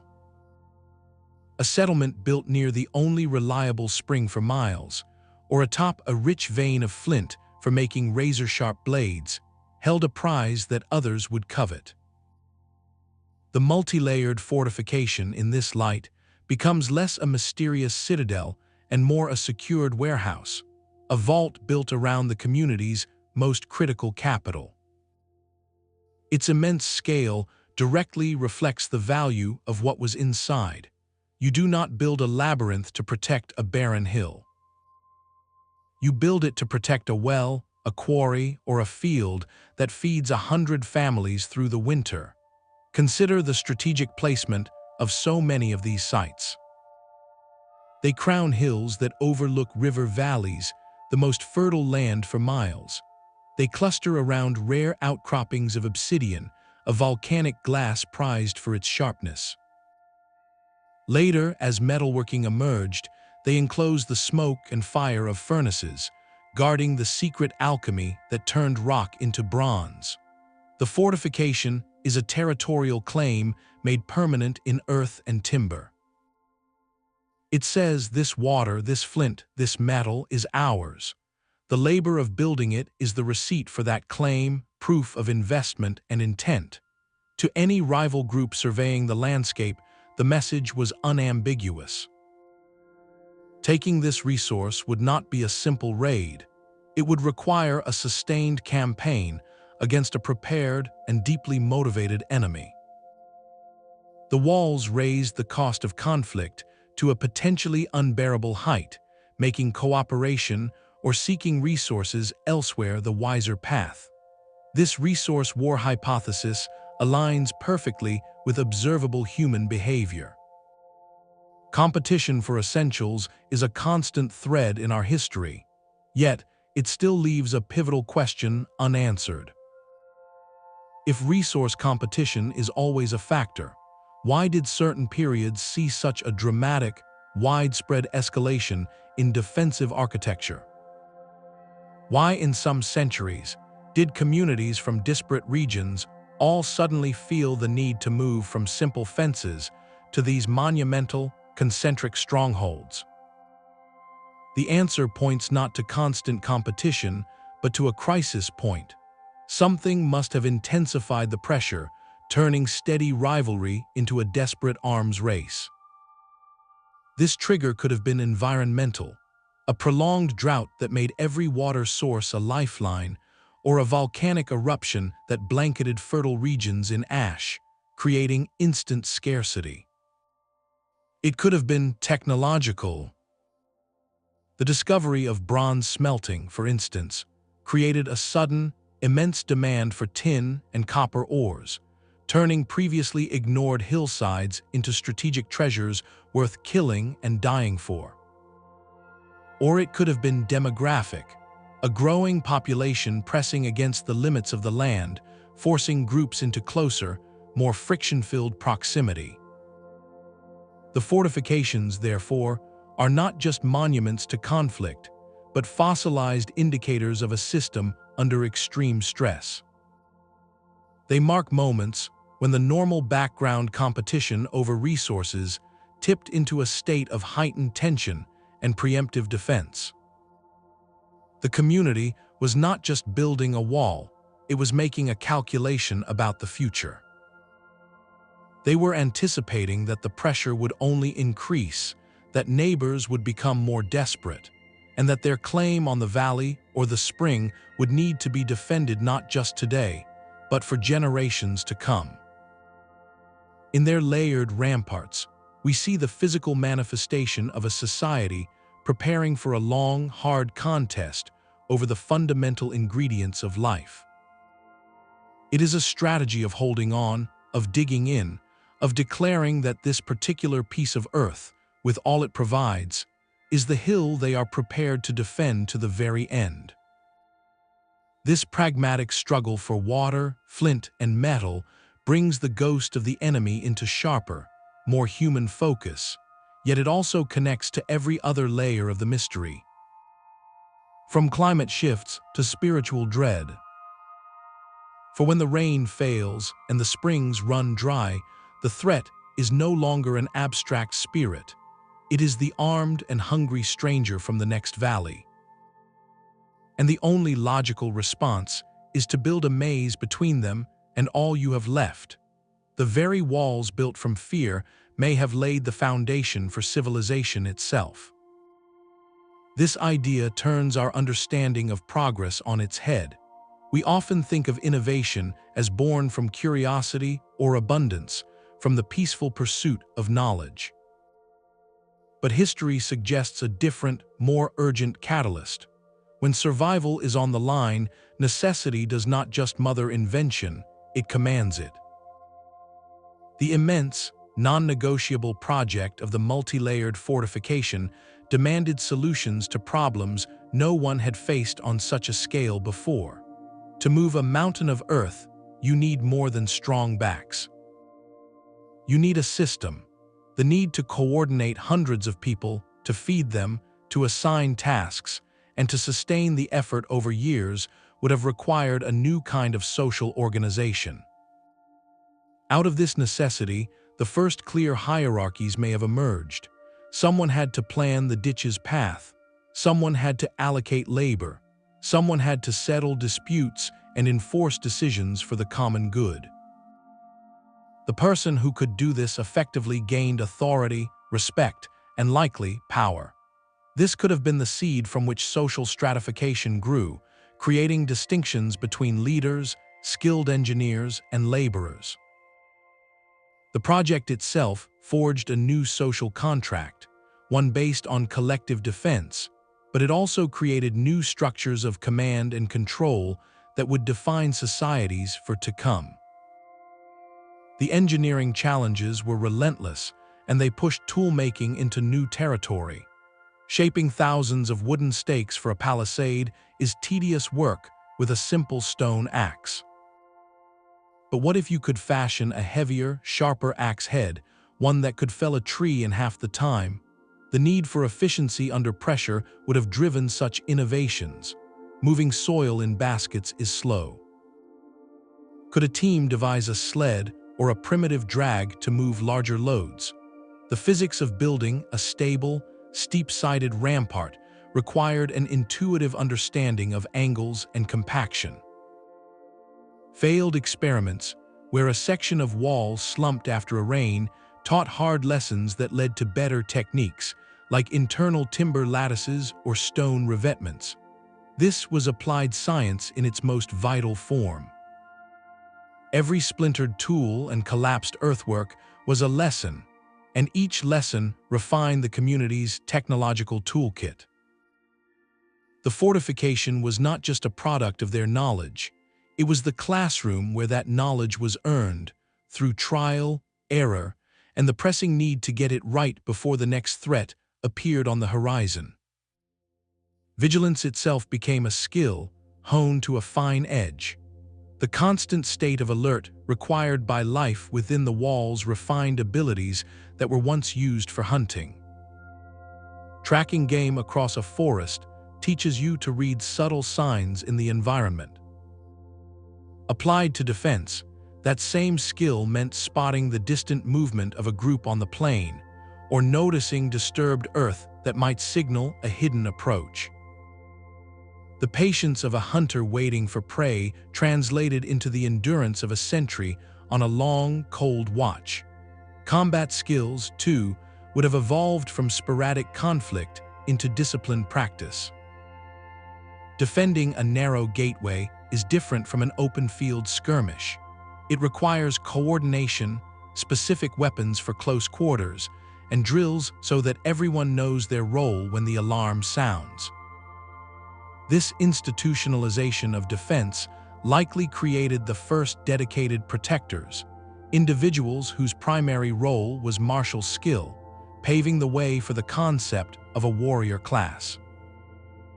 The threat outside the walls didn't just make them build, it made them train, think strategically, and specialize. So we arrive at a profound and unsettling paradox. The very shadows our ancestors sought to keep out with their ditches and ramparts may have been the force that propelled them forward. The unknown threats of prehistory were not merely destructive forces to be endured. They were catalysts, immense pressures that compressed social and technological evolution. In responding to fear, they invented new forms of cooperation, leadership, and engineering. They turned raw survival instinct into organized society. This reframes the entire narrative of human advancement. Civilization, with all its complexity and inequality, may not have emerged gently from abundant harvests and peaceful trade. Its blueprint might have been drawn first in the defensive trenches, a hard-won response to a world that demanded ever greater ingenuity just to persist. The path to who we are today may have been paved not by comfort, but by the stones they piled high to feel safe. And if fear was such a powerful engine for change, it compels us to look at those silent ruins one last time, not as monuments to a forgotten enemy, but as the foundational workshops where the modern human world was forged under pressure. The silent stones have given us their testimony, but a final, haunting question lingers in the air. We must honestly confront the limits of our knowledge. For all our sophisticated tools and compelling theories, a definitive, one-size-fits-all answer for every layered wall across the globe may remain forever out of reach. Archaeology gives us the what, the when, and the how.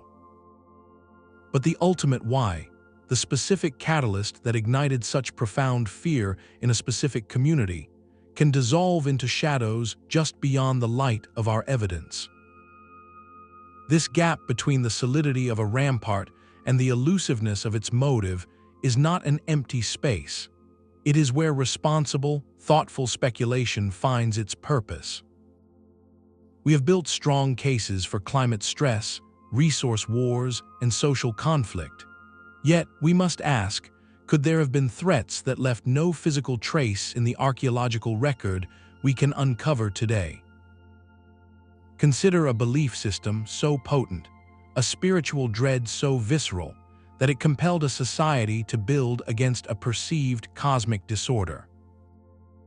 No enemy army, no animal bones, no layer of ash would mark that kind of fear in the soil, only the immense, silent architecture of a people trying to wall out the chaos of the universe itself.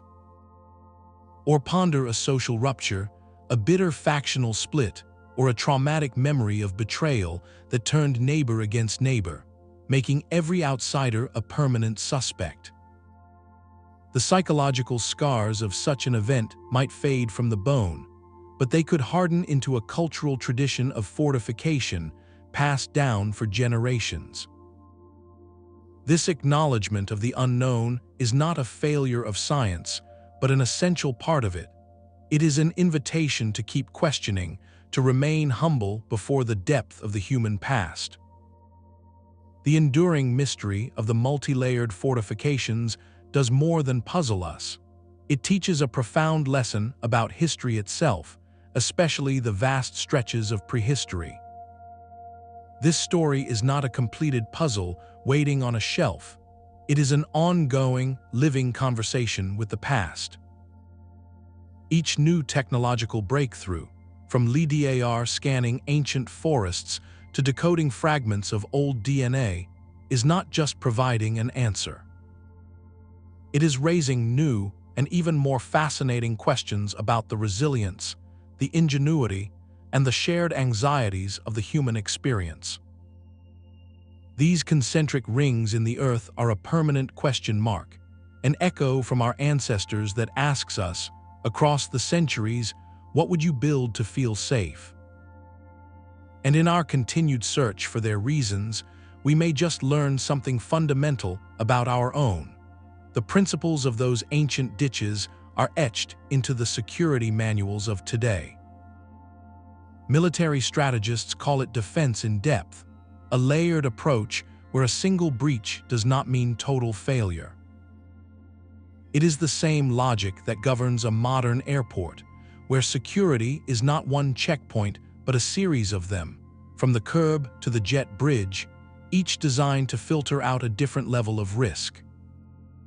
The prehistoric Rampart has its echo in the perimeter fence of a sensitive facility, in the firewalls that protect a digital network, or in the concentric security zones of a data center. These are not just physical barriers, they are systems of delay and detection, creating time to identify a threat and muster a response. The ancient builders understood that a wall is not a finish line, it is a starting point for a more complex strategy. Their legacy is a blueprint that remains startlingly relevant, proving that while our tools have changed from flint to fiber optics, the underlying geometry of protection is remarkably constant. This ancient impulse also holds up a mirror to our modern anxieties. We may not dig ditches, but we construct formidable barriers of other kinds.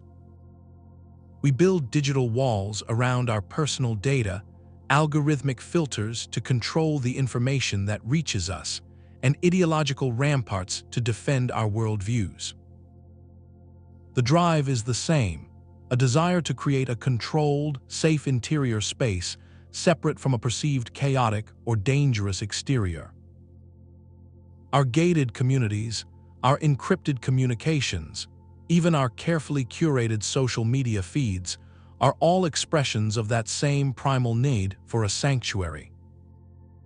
The prehistoric fortress compels us to ask a difficult question. What in our own time do we collectively perceive as the threatening wilderness outside our gates? And are the walls we are building truly making us safer, or are they simply creating more complex labyrinths to navigate? Ultimately, these silent ruins speak to a timeless human condition. The multi-layered fortification is more than an archaeological artifact. It is a profound statement about community.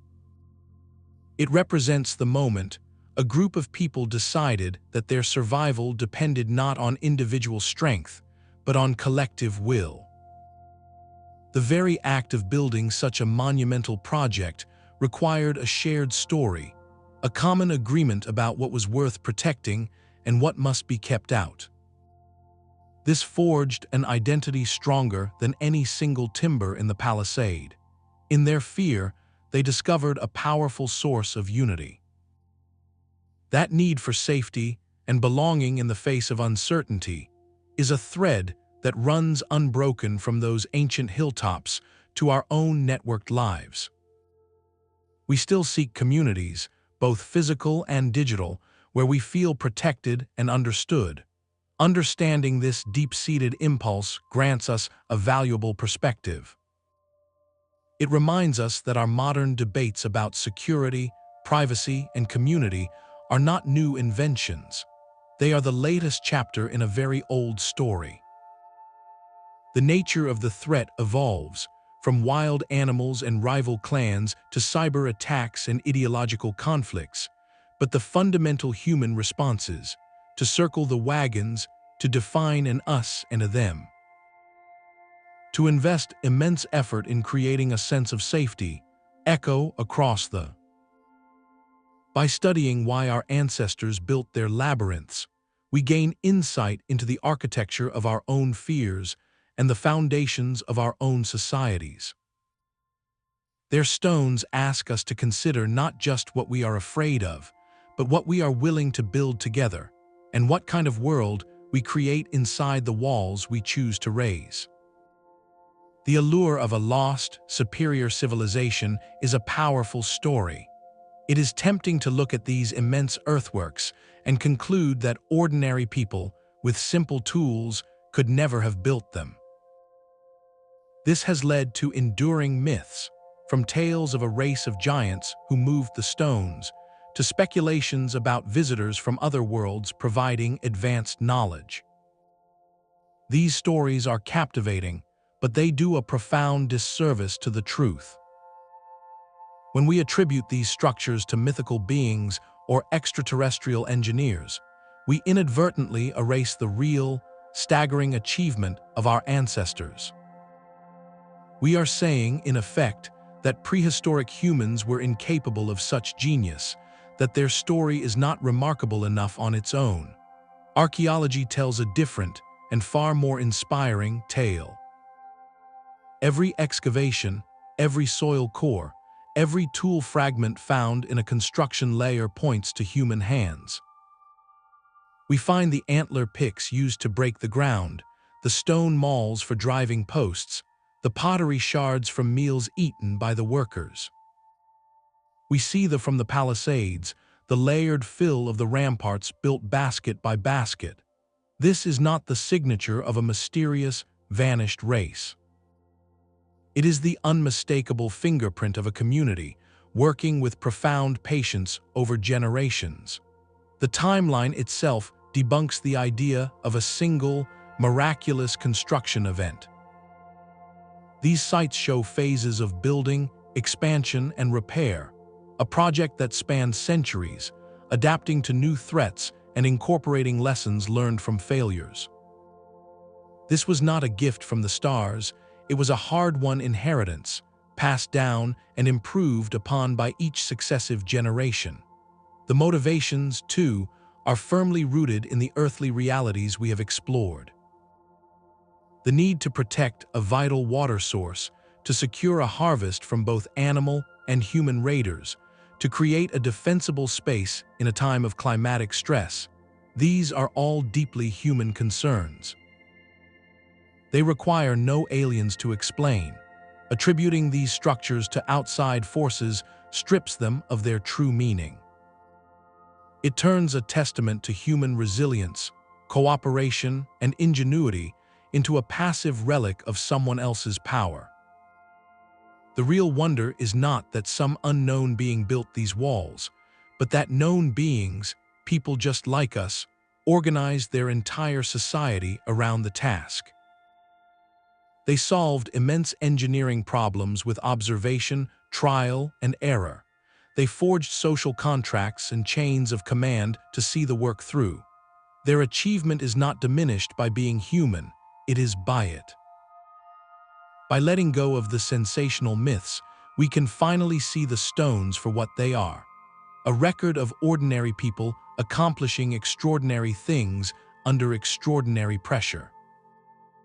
This grounded perspective does not make the story less magical, it makes it more meaningful. It connects us directly to those builders across the. We share the same capacity for fear, for determination, and for collective action. Their legacy is not a mystery to be solved by invoking giants, but a lesson in what human communities can achieve when their survival depends on it. Honoring that truth requires us to look at the evidence without fantasy, and to listen to what these ancient walls are really saying about the strength and spirit of those who raised them. The final chapter of this story is not etched in stone, but written in the language of future possibility. While we have pieced together a compelling narrative from the ruins, the most thrilling discoveries about these ancient fortifications may still lie ahead. Buried in the earth or hidden within data, we are only now learning to read. The next generation of excavations will not simply dig deeper, they will look smarter. At Unknown, archaeologists might use ground-penetrating radar to map an entire network of underground storage pits or hidden escape tunnels, revealing how the community planned for a prolonged siege. A meticulous sifting of soil from the bottom of a ditch could yield a single, overlooked artifact, a child's toy, a broken loom weight, that whispers of daily life within the walls. Balancing the story of conflict with one of domestic resilience. The true revolution, however, is happening at the molecular level. Archaeology is beginning to read histories invisible to the naked eye. Scientists can now analyze the microscopic residues clinging to the edge of a stone axe or a bronze spear tip. Traces of organic compounds, perhaps even ancient proteins, could one day tell us definitively what that weapon last struck, whether it was wood, animal hide, or something else. Similarly, by studying the chemical isotopes in the bones of those who lived and died within the fortifications, researchers can detect periods of severe nutritional stress. A silent signature of what are called siege diets, when a community was cut off and starving. This turns bones and stones into forensic evidence, building a court case for what happened in those final, desperate days. Perhaps the most romantic prospect is that the grandest sites remain undiscovered.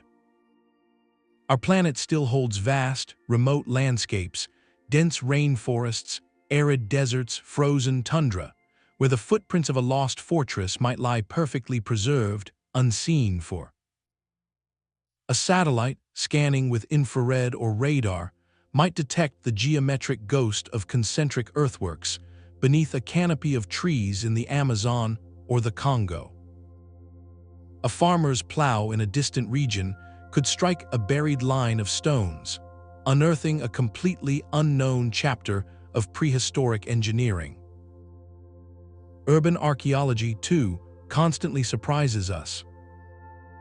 The foundations of a modern city often rest directly upon the layered defenses of a much older one. Waiting for a construction project to reveal a section of ancient wall running beneath a subway line or a parking garage. This means the story of the multi-layered fortifications is profoundly unfinished. Our current understanding is merely the latest draft, subject to revision with every new season of fieldwork and every leap in analytical technology. The next breakthrough might not come from a team with shovels, but from an algorithm scanning thousands of satellite images for subtle patterns in vegetation, or from a drone hovering over a Welsh moorland. Its laser scanner painting a three-dimensional map of in minutes instead of years. Each of these tools is a new kind of key designed to unlock a different part of the mystery. The enduring allure of these sites lies in this very tension between the solidity of their stones and the fluidity of their story. They are permanent questions posed to every generation. As our methods of asking improve, so too will the answers. The silent dialogue with our ancestors continues, and the next whisper from the past, waiting to be heard, could change everything we think we know about the fears that built our world. Across a single, coherent story rises from the scattered stones. The evidence does not point to a lone, monstrous enemy waiting in the dark, but to a profound and pervasive state of being. Our ancestors, taking their first, tentative steps into a settled world, inhabited a landscape of layered vulnerability. The threat was not one thing, but a cocktail of pressures, each one amplifying the others. Human rivalry for fertile land and precious resources was a constant undercurrent. This competition was supercharged by environmental instability, droughts that shriveled rivers, storms that wiped out harvests, shifting climates that redrew the map of survival itself. In some regions, the lingering presence of formidable megafauna added a literal, monumental danger to daily life.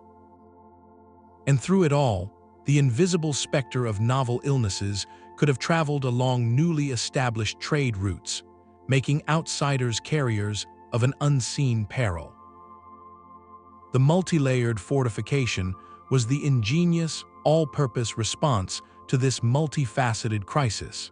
It was a practical military installation designed to slow and fracture any assault. It was a hydrological system managing floodwaters and conserving soil. It was a spiritual barrier consecrated to keep cosmic chaos at bay, and it was, above all, a cultural declaration. The very act of building these concentric rings forged the community's identity in the sweat and soil of shared labor. The walls said, in a language anyone could understand, that here, within these lines, we have chosen to stand together. The world outside was perceived as unpredictable and dangerous, a wilderness of both natural and human hazards. Safety was not a given, but a project, the central project of a society. This narrative reframes our understanding of civilization's dawn. The leap from nomadic bands to settled villages was not a peaceful pastoral idyll. It was a hard turn toward permanence in a world that seemed to challenge that permanence at every turn. The need for security became the engine for social innovation, demanding new levels of organization, leadership, and engineering skill. The fortifications are the physical fossil of that transition. They are the blueprint of a bargain our ancestors made. The immense cost of constant vigilance and backbreaking labor was the price for a stable home, for a place to store grain and raise children, for a future that could be planned for. In the end, the ghost haunting those silent ramparts is not a mysterious monster from legend. It is the ghost of a fundamental human condition, the condition of vulnerability in a changing world. The true unknown threat was the terrifying uncertainty of tomorrow. Their answer, etched across continents, was to build a labyrinth today, and within its carefully designed confines, to forge the bonds that would allow them to face whatever came next together. These ancient walls were not built from paranoia, but from a profound and pragmatic love for what lay within them. As we stand before their silent, concentric rings today, we are not looking at ruins of fear, but at monuments to an extraordinary human foresight. They represent a choice, made again and again across the globe, to invest everything in a future. Our ancestors looked out at a world filled with very real dangers, from shifting climates and scarce resources to the tensions that arise when people are pressed together, and they decided to dig in, literally. They chose the immense labor of the ditch and the rampart over the uncertainty of the open plain. This was not a retreat, it was a declaration. They were drawing a line, not around their fears, but around their hopes, for their children, their harvests, their community's continuity. The specific threats may fade into the shadows of prehistory, but the response shines through with brilliant clarity. It is a testament to resilience, to the stubborn human will to create order from chaos, to build a sanctuary and then to defend it with every ounce of collective strength. These structures challenge the simple stories we often tell about the past. They ask us to see our early history not as a slow, peaceful awakening, but as a dynamic and often precarious struggle for stability. Our forebears were not primitive people waiting for civilization to arrive. They were its architects, solving complex problems of engineering, social organization, and long-term security with the tools they had. The layered fortification is their blueprint, a document written in earth that speaks of sophisticated thinking and deep communal bonds. The unanswered question of what, exactly, they were keeping out may never be fully settled, and that is part of the power of this mystery. It invites us to engage, to wonder, to look at the landscape with new eyes. Every overgrown or weathered cliff dwelling becomes a puzzle waiting for a curious mind. History is not a closed book of facts, but an ongoing conversation with the past, and these walls are some of its most compelling sentences. If this journey into humanity's deepest ingenuity and shared anxieties has sparked something in you, there are so many more mysteries waiting. Consider subscribing to join us as we explore other enigmas of the ancient world. And we would truly love to hear your perspective. What do you believe was the most powerful force that drove communities worldwide to build these labyrinths of defense? Share your thoughts in the comments below. The conversation across the centuries continues, and your voice is now a part of it.